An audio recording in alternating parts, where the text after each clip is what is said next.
Bienvenue dans le coup de cœur des libraires, plein de très bons livres pour la rentrée avec Lydie Zanini. Bonjour Lydie, Bonjour. Vous êtes libraire à Bourg-en-Bresse, c'est la librairie du théâtre que tout le monde connaît sous le nom de librairie Zanini.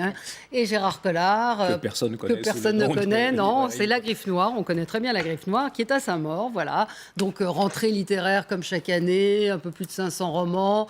On sait déjà, on connaît déjà ceux qui vont. Voilà. C'est marrant parce qu'on s'échangeait, nous, t'as lu ça, et puis non, on n'a jamais lu tout à fait exactement les mêmes livres. C'est génial. Peut-être un petit, ce qui vous a ennuyé, on peut peut-être commencer par le négatif, peut-être Gérard. Tiens, Non, moi je voudrais être positif et en Oui. disant que je voudrais remercier, c'est une des rares fois où je remercie Yann Moix parce que là c'est vraiment un m'étonnez, bouquin. hein. Non, c'est un bouquin qui va vous grandir et puis alors immédiatement et sans fatigue, je vais vous le prouver. Vous me donnez votre bouquin. Alors je montre, hein, c'est un livre qui fait plus de 1000 pages. Donc, Vous le prenez, c'est un bouquin, oui. cette petite taille comme moi, vous allez voir, ça va vous grandir tout de suite. Vous les mettez comme ça, regardez, vous prenez 10 cm d'un coup. Pour 22 €, c'est tous les trucs esthétiques, c'est jamais. Regardez, bon, c'est un peu dans le métro, c'est un peu gênant, mais je trouve ça. Je remercie Yann Moix parce que c'est vraiment le livre qui vous grandit. Voilà, donc plus sérieusement. Ah non, c'est voilà. imbitable. Attends, Voilà. je veux pas être méchant. On en lisait là, on en lisait des morceaux. Je vous conseille, si vous êtes un peu dépressif et vous voulez les rire, et puis si jamais vous avez des velléités d'écriture, lisez ça. C'est énorme. Bon, alors donc ça, ce n'est pas la peine. Qu'est-ce qu'on peut éviter? Alors ceux qui n'ont pas encore acheté le Dan Brown, moi j'ai voulu voir cet été Inferno. C'est hallucinant de nullité, c'est mal écrit, c'est invraisemblable. Donc si vous ne l'avez pas encore acheté, ce n'est pas la peine de le faire et de dépenser votre argent. On va vous donner plein de conseils. Vous, Lydie, vous avez des choses qui vous sont tombées des mains? Oui, mais je vais dire, je les ai occultés, vidés de ma tête. Je me suis Bon, vous n'avez pas envie de... J'aime vous mieux avez pas m'occuper envie de petits que j'aime bien. Un mot sur le Pierre Lemaître Oui. qui vous a bien plu, mais qui n'est pas le chef-d'œuvre non plus annoncé. C'est bien. C'est bien. C'est un bon sympa. C'est un bon- roman. Je pense ouais, que c'est c'est un un bon roman qu'on roman. vendra beaucoup en fin d'année, parce que c'est un Ouais. livre qui est très agréable, public féminin, public masculin. Ça se passe à la fin de la guerre, les 8 derniers jours de la guerre. 2 gars qui vont être littéralement... On se fout de leur figure par Ouais. un chef qui a décidé de prendre du galon. Mais surtout, ce qui est intéressant, c'est la magouille qu'ils vont faire Et pour s'en l'arnaque sortir qu'ils font. et l'arnaque qu'ils vont faire derrière. Ouais. C'est du pur Lemaître. Il a fait une bonne reconversion dans La Blanche de chez Albin Michel. Ça suit son polar, mais par contre, ça se lit très, très agréablement. Oui, c'est agréable, c'est un vraiment. bon- Oui. bon Si, ça bouquin. fait- on ne peut pas Mais lui c'est vrai reprocher qu'on- ça, mais c'est du bon roman. Oui, Voilà. et on voit que les éditeurs sont en train de buzzer, comme on dit, Ah sur bah, c'est un la guerre certain 14. nombre. C'est la guerre 14, on en Là, a plein les dedans, enfants. hein. Alors On en attendez, entend là, plein les dedans. enfants. On n'a oui. pas fini avec la guerre 14. Là, je ne veux pas faire un mauvais jeu de mots entre rasoir et guerre de 14 et poilu, mais là, on a commencé à commander. fait. Non, oui, je l'ai fait, mais on a commencé à les nouveautés qui vont arriver pendant toute l'année. C'est une avalanche de livres sur la guerre de 14. À mon avis, c'est ça. il paraît que le dernier était mort, mais alors là, ils ressortent les mémoires, les textes, les journaux. Là, vous allez en manger et en manger. Et là, faites attention parce que il va y avoir du déchet, hein, je pense. Oui, mais on va Voilà. Gérard, alors vos coups de cœur de la rentrée? Ah ouais, alors ça c'est mon coup de cœur, hein, c'est Laurent Sexic, le cas d'Edouard Einstein chez Flammarion. Là, j'avais été très déçu par son second roman. C'est lui qui avait fait Les Derniers Jours de Sebenzweig, hein, qui avait été Eh une ben, j'ai bien révélation. aimé, moi. Le deuxième, oui, mais je trouvais que ça faisait roman pour dames, donc c'est normal Ah bah que vous voilà. ayez aimé. Voilà, c'est une voilà. dame. Et c'est une. Là- Non, là, c'est. Là, c'est l'histoire, c'est le fils de exceptionnel. Freud qui est interné de Einstein. Einstein. Pardon, pourquoi Freud? Donc, Einstein qui est interné à 19 ans. c'est l'histoire, Voilà. mais c'est pas que ça. C'est en fait, c'est l'histoire de. Il se marie à une jeune femme qui est serbe, hein, qui est brillantissime. Alors il y a plein de secrets dans ce livre, et ils vont avoir elle est surdouée en mathématiques. Vous parlez de la aussi, femme de Einstein. de la première femme de Einstein, et ils vont pas se marier, mais entre temps ils vont avoir une petite fille. Et cette petite fille, ils vont la cacher parce que ça se fait pas d'avoir une. Elle va mourir. Ça va être le premier secret. Personne ne connaissait cette gosse, et ils vont avoir 2 fils. Un qui va devenir, c'est quand même extraordinaire, il va avoir une chaire de physique comme son père, surdoué. Il va jamais aimer son père, enfin ça va être terrible entre les deux. Et il y a le second qui est Édouard. Et Édouard, il est tellement bouffé par la stature de son père. Il faut dire que Einstein, là-dedans, il s'en prend un coup Oui, extraordinaire. C'est-à-dire que égoïste, vraiment tout pour sa carrière, frivole. Alors, je vous dis pas, les femmes, ils butinaient, c'est le moment de le dire. Cette femme, elle sacrifie tout à Einstein et elle va sacrifier tout à ce fils. Et il y a plein de choses. Il rentre dans la tête de ce schizophrène. C'est-à-dire que c'est un schizophrène. Il va vivre 30 ans dans son hôpital psychiatrique en Autriche ou en Suisse, c'est en Suisse. Einstein va payer ses études, il va jamais revoir son fils, mais c'est aussi la vie d'Einstein aux États-Unis. On peut pas en parler comme ça parce que c'est un Alors, autant le Yann Moix, c'est à 1100 trucs. Et là, en 250 pages, c'est d'un condensé. C'est extraordinaire comme bouquin. C'est effectivement la part sombre d'Einstein, c'est-à-dire ce côté, les secrets de famille. Puis le portrait de cette femme aussi, de la femme qui est extraordinaire, du fils. Il n'y a pas un portrait là-dedans qui est plus petit que les autres et qui est plus mauvais que les autres. Et alors, s'il y a un bouquin, voilà, vous êtes cette semaine, vous dites quel bouquin je vais lire dans tout, allez-y, c'est un des bouquins indispensables de la rentrée. Lydie, alors vous voulez nous parler de ce livre de Marc Villemain, Il marche le regard fier, c'est aux éditions du Sonneur, assez austère. Hein. Il paraît austère, mais en fait, je ne crois pas. Parce que dans ce livre-là, qui est petit, où il n'y a pas un mot de trop, avec un style qui est bien à lui, Marc Villemain nous parle de Donatien et de Marie, deux petits vieux qui ont un immense amour l'un pour l'autre, ils se regardent dans le blanc des yeux, ils se comprennent. Mais ces petits vieux-là, avec l'aide d'un autre, vont mener une révolution, tous les trois, avec l'aide du fils Julien qui va donner un ordinateur à son père qui s'en occupe. Et ils vont essayer de se rebeller parce qu'ils en ont marre que les vieux soient poussés dans les grandes surfaces ou dans les magasins. On ne leur dit pas bonjour, ils gênent. Enfin, les vieux, ils embarrassent. Il faut s'en débarrasser vraiment. Et il va y avoir une manifestation qui va être créée grâce aux petits vieux qui vont se relayer dans toute la France, parce que ça va très très vite. Eux aussi, ils connaissent Facebook. Et à partir de là, cette manifestation qui va monter de la province jusqu'à Paris, il va y avoir un suspense phénoménal dans ce petit livre-là, qui est très, très dense. Et une deuxième manifestation va arriver en face de celle des petits vieux. Mais indépendamment de ces deux histoires qui pourraient se choquer, ce qu'il y a, c'est un phénomène de société à l'heure actuelle qui fait qu'à travers un petit roman qui est vraiment superbe, et là je le qualifie de superbe, et qui passe à la trappe parce que l'édition du Sonneur, c'est pas connu du tout, ce petit bouquin-là, je pense sincèrement qu'il mériterait d'être beaucoup plus lu. Ça fait 2 fois que je le lis et je dis deuxième fois parce que je dis pas second volontairement, je leur dirai une 3e fois. Ah ouais, donc parce que c'est votre vrai un bijou. vous avez c'est un bijou. commencer Voilà. par ça. Mais par contre, il n'est pas de la rentrée, mais il faut qu'on le fasse durer nous.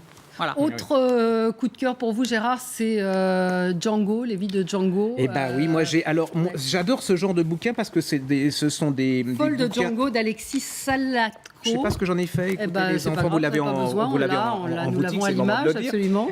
Oui, j'aime bien ce genre de bouquin. C'est comme le bouquin d'Einstein, ça fait sauter les images toutes faites, vous savez, les légendes dorées. Et pour moi, Django Reinhardt, alors c'était le gars qui est mort brûlé dans sa roulotte, c'était un peu ça. C'est la guitare. Ouais, c'était la guitare.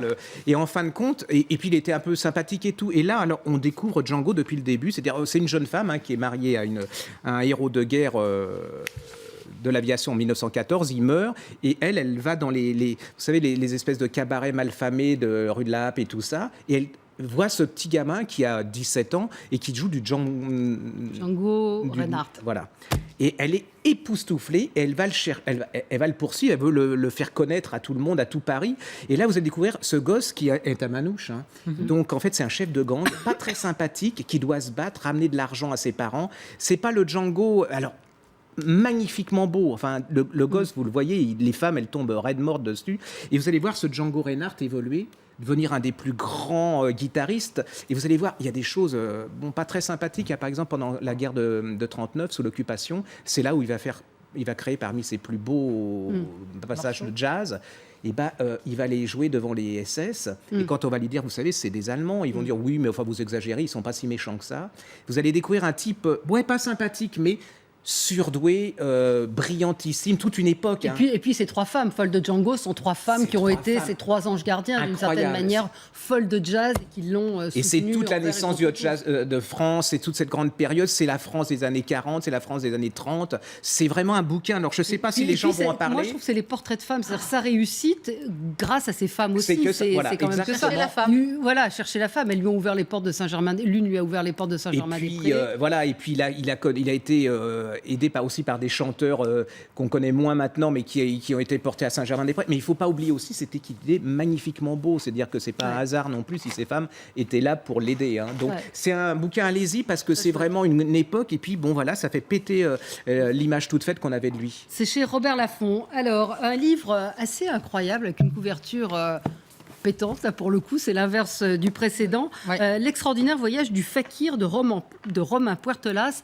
c'est aux éditions Le Dilettante. Alors, C'est l'histoire d'un fakir qui vient d'Inde chercher un lit à clous où il y a 1500 clous dessus, parce qu'il n'y a pas d'IKEA en Inde. Ouais. Et il vient chercher son lit parce qu'il faut qu'il reparte avec son lit à clous là-bas. Il est fakir.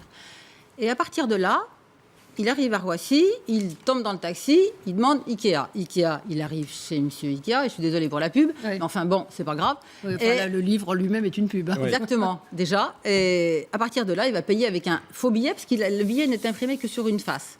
Donc, il va faire un tour de passe-passe, il reprend son billet, le chauffeur de taxi lui en veut, il se force dans le Ikea en question, et il se promène. Il s'aperçoit que c'est magnifique, Ikea. Alors, il se balade, il va rencontrer une dame qui va bousculer, parce qu'il se rend compte qu'il n'a pas de quoi manger à midi. Donc, en la bousculant, elle fait tomber son plateau, il casse des lunettes, qui sont des fausses lunettes. Enfin, c'est excellent, c'est ouais. drôle, c'est amusant. Et à travers ce monsieur-là qui va dormir chez Ikea, rentrer dans une armoire métallique la nuit, se faire embarquer, partir en Angleterre, être avec des gens qui sont des réfugiés, enfin, pas des réfugiés, des clandestins, c'est des clandestins, des oui, c'est clandestins ça, c'est- qui vont partir en Angleterre.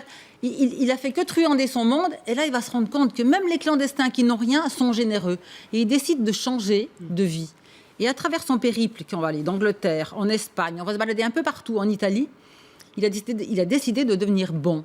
Mais il ne faut pas oublier non plus qu'il a besoin de son lit. Alors, on s'amuse tout du long. On a, à travers ça, ouais. une chronique sur les clandestins dans l'Europe entière.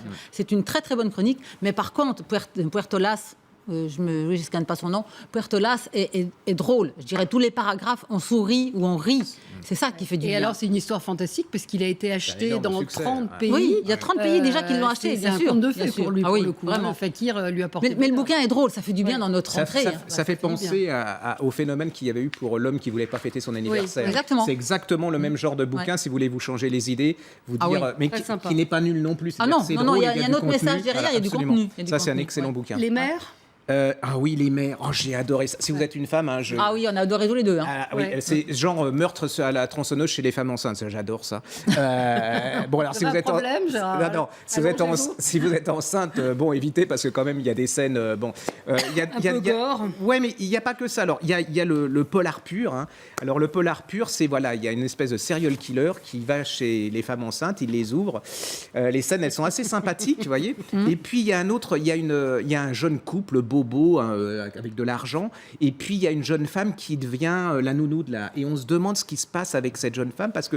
Alors, est-ce qu'elle va enlever les enfants? Est-ce qu'elle fait partie des serial killers? Qu'est-ce que fout cette bonne femme chez ce couple? On se dit, elle va y passer, la mère. La mère n'est pas forcément très agréable. Le père, il a l'air dragué de la nounou. La nounou, elle va dans des pubs parler à une fille, on ne sait pas ce qu'elle fait. Puis pendant ce temps-là, il y a un couple d'inspecteurs qui se tirent la bourre parce qu'ils mènent l'enquête ensemble, ils ne peuvent plus se voir. Et puis, ça continue, les femmes enceintes à... Vous voyez, ça, être, voilà, c'est à Ça sortir t'a la marqué, sécu, ça, c'est hein. bon, hein, ça... Ça l'a marqué. Hein. Ah oui, Ah non, non, mais c'est hallucinant parce qu'il y a des scènes.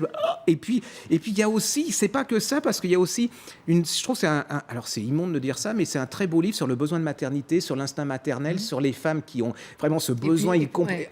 Non, non, mais il y a Et pas. la chute, c'est bonne.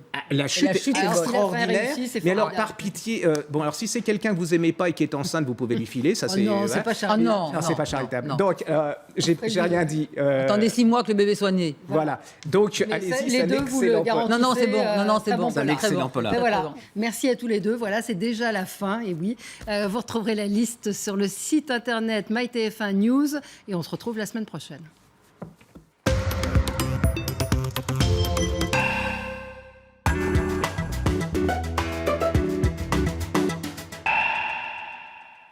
Vous retrouverez là les références de tous ces livres sur le site internet MyTF1 News. Et on se retrouve la semaine prochaine. Merci à tous les deux. Tout de suite, le journal. Merci. Parfait.